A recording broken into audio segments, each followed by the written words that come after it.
প্রিয় দর্শক ও শ্রোতা, আমরা এই মুহূর্তে এখানে আমরা বিভিন্ন বিশ্ববিদ্যালয়ের এবং কলেজের স্টুডেন্টদের সাক্ষাৎকার নিয়েছি। এখন মেডিকেল স্টুডেন্ট, সম্মানিত মেডিকেল স্টুডেন্ট আমি রিতা তাবাসসুম আমাদের সামনে।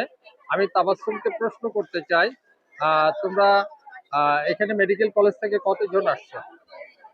আমরা মেডিকেল কলেজ থেকে আপাতত 3 জন এসেছি। আমাদের আরো টিম আসবে। গতকালকে আমরা সাহায্য করেছি, মানে যে যার জায়গা থেকে পারছে তাদের সামর্থ্য অনুযায়ী সাহায্য করে যাচ্ছে।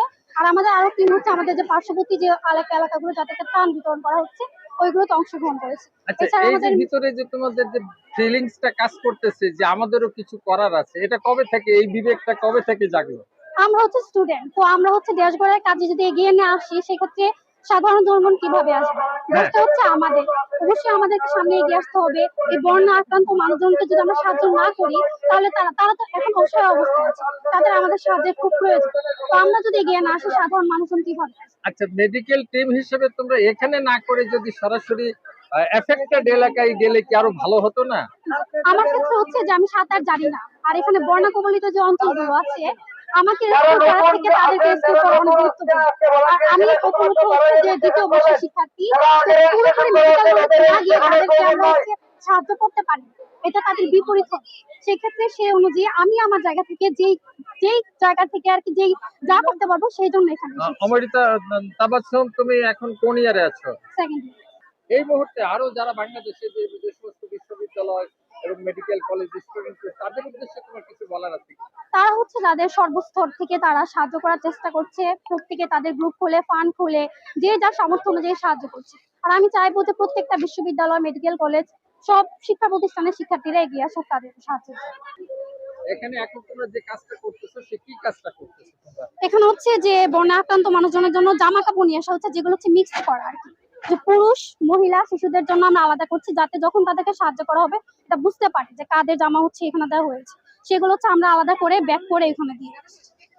ধন্যবাদ। এখানে আমরা সামনে দাঁড়িয়ে আছে ব্র্যাক ইউনিভার্সিটির একজন স্টুডেন্ট। আমি তার কাছে জানতে চাইবো যে তোমরা কবে থেকে এই কাজ শুরু করেছো? আমরা এই তো গত পরশুদিন ধরে এই কাজটা শুরু করেছি। আমি আজকে এখানে প্রথম ভলান্টিয়ারি করতে এসেছি। কালকে হচ্ছে আমি ত্রাণ দিতে আসছিলাম আমার পরিবারের সাথে। কালকে এসে আমার মনে হলো যে এখানে ভলান্টিয়ার হিসেবে কাজ করতে পারলে আসলে ভালো লাগবে। এই উদ্বুদ্ধতার ভিতর থেকে কিভাবে আসলো? এটা আসলে আসলো, এতদিন আমাদের মনে হতো যে দেশের জন্য যদি আমি কাজ করিও সেটা আলটিমেটলি দেশের কাজে লাগবে না, কারণ একদল মানুষ হয়তো আমরা যে যতটুকু কন্ট্রিবিউট করার চেষ্টা করব সেটা তাদের কাছেই চলে যাবে, দেশের মানুষের আসলে সেটা কাজে লাগবে না। কিন্তু এখন মনে হয় যে এখন যদি আমি দেশের জন্য কিছু করি সেটা আসলেই দেশের মানুষের কাজে লাগবে।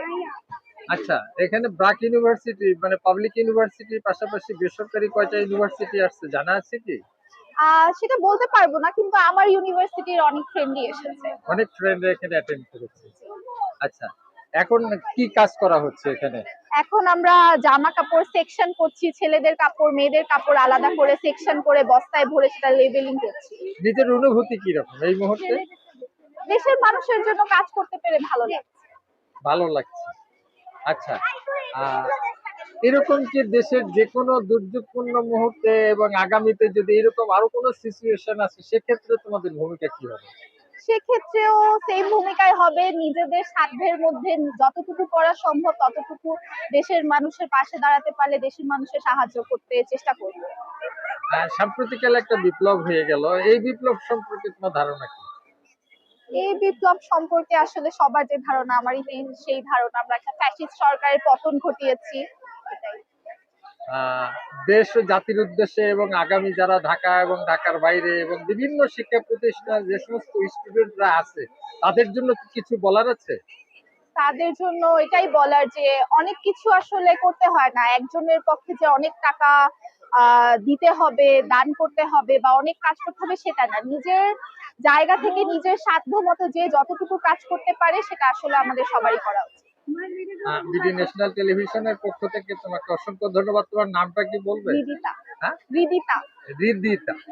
প্রিয় দর্শক ও শ্রোতা, আপনারা লক্ষ্য করছেন এদিকে ডানে বামে চতুর্দিকে তাকাচ্ছেন, দেখেন অসংখ্য স্টুডেন্টরা তাদের এই মানে তাদের আহার নিদ্রা ঘুম সবকিছু কেয়ার করে ত্যাগ করে এসে এখানে এসে তারা কাজে অংশগ্রহণ করছে এবং ভলেন্টিয়ারি ভিত্তিতে মানুষের আস্থার যে জায়গাটা স্টুডেন্টরা যেভাবে তৈরি করতে সক্ষম হয়েছে যে এইখানে আমরা যদি একটি টাকাও দান করি সেটা প্রপারলি ক্ষতিগ্রস্তদের হাতে পৌঁছবে এবং এই দৃশ্য তারই প্রমাণ বহন করে এবং এদের হাত দিয়েই নতুন বাংলাদেশ গড়ে উঠবে।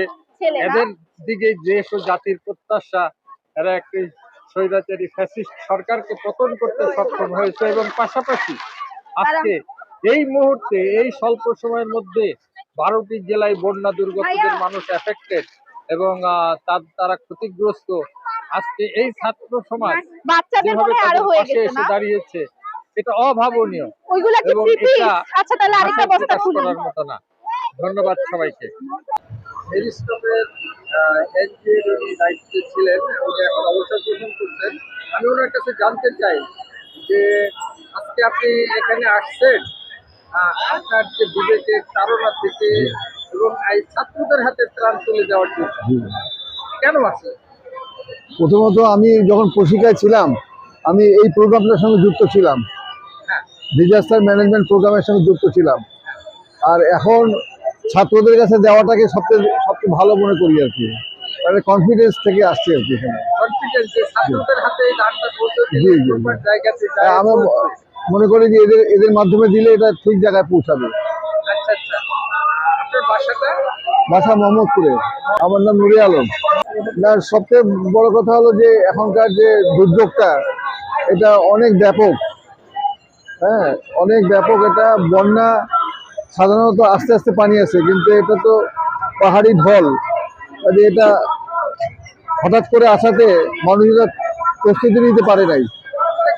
এই পানিটা আসার আগে যদি ভারত আমাদেরকে সতর্ক করতো, এবং এটা আন্তর্জাতিক আইনে আছে যে পানি ভাটিতে আসলে এটা আগে থেকে জানাতে হবে, কিন্তু আমাদেরকে জানানো হয় নাই, যার জন্য আমাদের ক্ষয়ক্ষতিটা বেশি। আমি এখানে দুটো কারণে এসেছি, মানে আমি তো কিছু ক্যাশ দিচ্ছি, কিছু ওষুধ দিচ্ছি, কাপড় চোপড় দিচ্ছি।